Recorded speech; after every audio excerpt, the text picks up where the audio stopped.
In diplomacy, the Chinese Communist Party, or CCP, often uses the tactic of economic coercion. However, in the case of Lithuania, a small European country, its tactics have run into a wall and failed to deliver their punches. In July 2021, Lithuania granted permission for the Taiwan Representative Office in Lithuania to open and operate.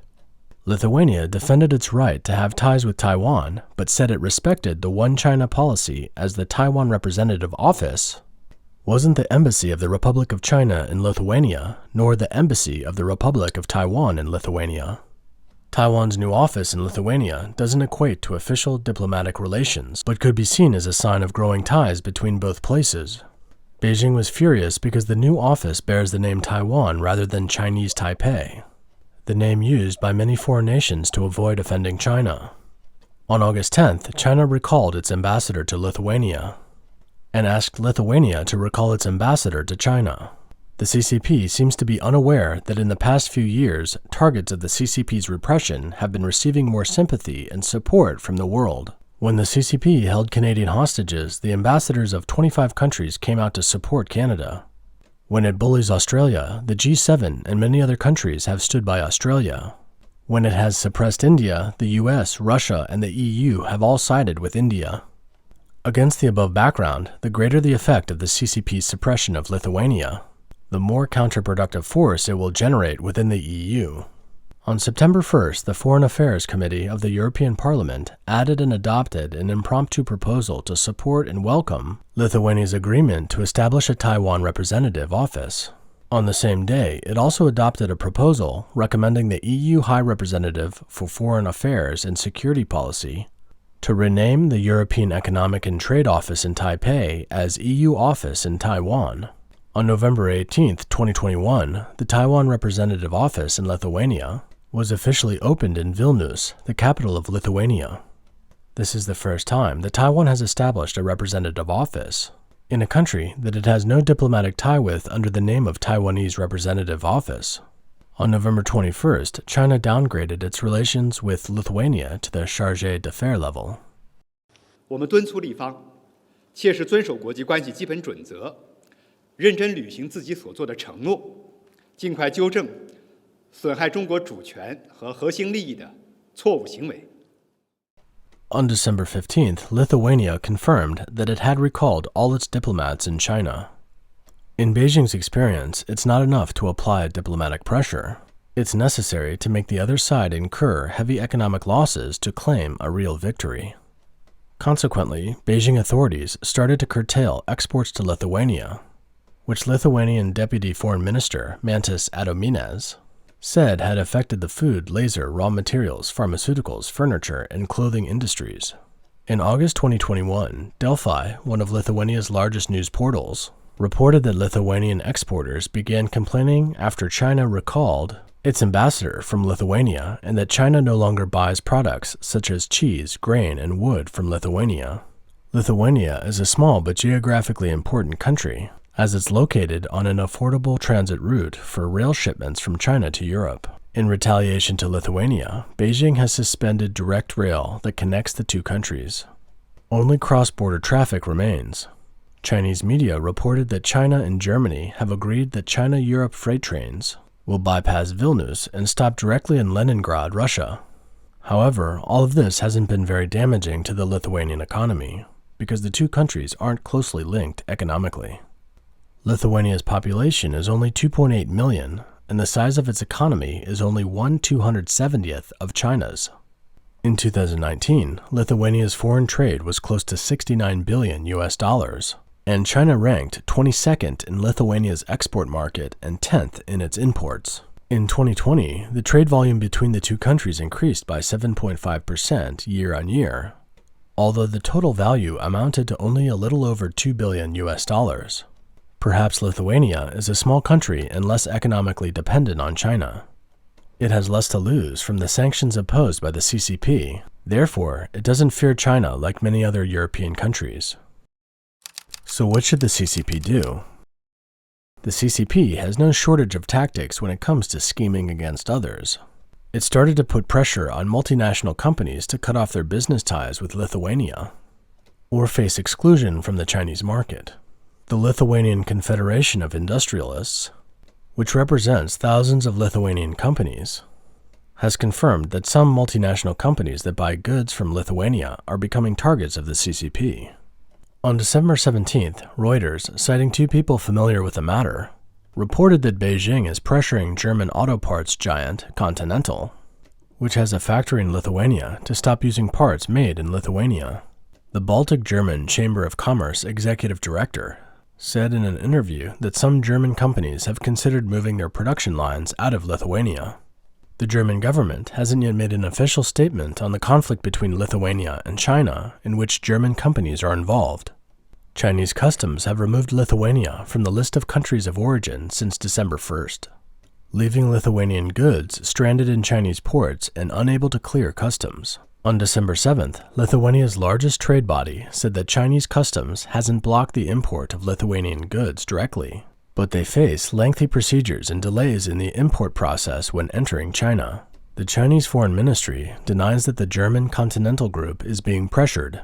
Beijing dares not admit in public that these tactics are being used behind closed doors, because measures such as the removal of Lithuania from the customs declaration system, the suspension of Lithuanian import trade licenses from China, and the pressure on multinational companies not to use Lithuanian-made components are all blatant violations of WTO rules. And at present, the CCP still needs to fly the flag of WTO rules.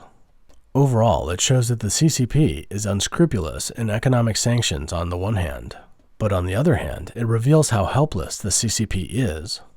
In addition to WTO rules, Lithuania has the status of being a member of the European Union, which consists of 27 countries. On December 6th, Lithuania's foreign minister wrote to senior officials of the European Commission seeking help. On December 8th, the EU proposed the anti-coercive bill requiring that the EU take countermeasures against third countries when they exert any type of political pressure and coercive measures against any EU member state, including the imposition of tariffs and restrictions on imports from the country involved. On December 17th, the European Commission said it may file a complaint with the World Trade Organization regarding the trade dispute between China and Lithuania if it finds evidence of Beijing's violation of international trade rules. In the meantime, the European Commission is maintaining contacts with the Lithuanian government, as well as with the governments of other member states that may face similar problems. In other words, China's original economic coercion against Lithuania has turned into a confrontation with the EU. An EU trade executive told a German newspaper that if Lithuanian components are used in products from other EU countries, apparently Chinese customs won't process them either. Many EU exports are stuck in Chinese ports, and the number is increasing every day. If large Western countries are being pushed to fight against the CCP, Lithuania, a small country, has proven its determination to actively distance itself from the CCP. For Lithuania, the lack of close economic ties with China and its EU membership are important factors in its defiance of the CCP's economic coercion. But more importantly, it has a deep understanding of the communist state. Lithuania is a small country in Eastern Europe with a long history.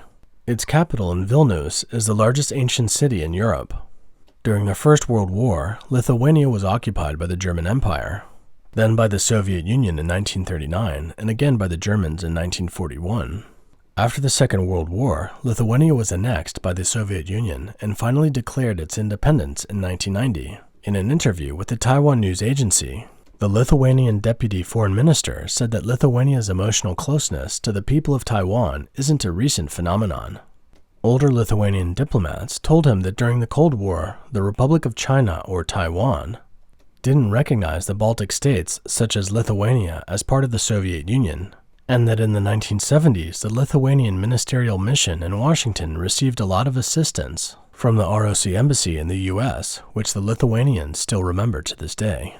The chairman of the Lithuanian Parliamentary Group for Friendship with Taiwan, who recently led a delegation to Taiwan, shared an old photo on Twitter on December 24, 2021. It shows an image of Lithuanians fending off Soviet tanks 3 decades ago, alluding to the Communist Party's crackdown on the Chinese people on June 4, 1989 in Tiananmen Square.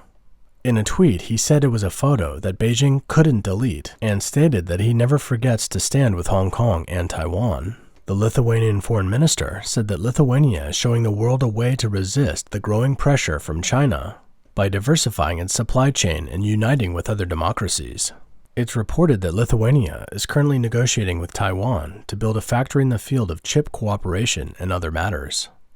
In addition, the ROC foreign minister said that Taiwan is trying to find ways to absorb Lithuanian goods stuck in Chinese customs and stranded at sea, and both sides are intensively evaluating whether Taiwanese manufacturers can buy them and try to help Lithuania resist retaliation from the CCP.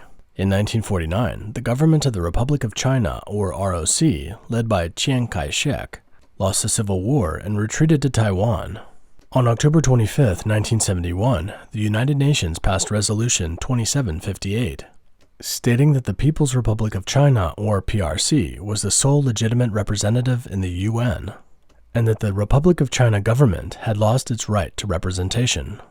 It decides to restore all its rights to the People's Republic of China and to recognize the representatives of its government as the only legitimate representatives of China to the United Nations, and to expel forthwith the representatives of Chiang Kai-shek from the place which they unlawfully occupy at the United Nations and in all the organizations related to it.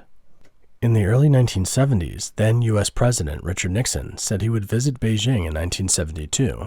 The change in the attitude of the United States has been considered an important reason why the Chiang Kai-shek government lost its position in the United Nations.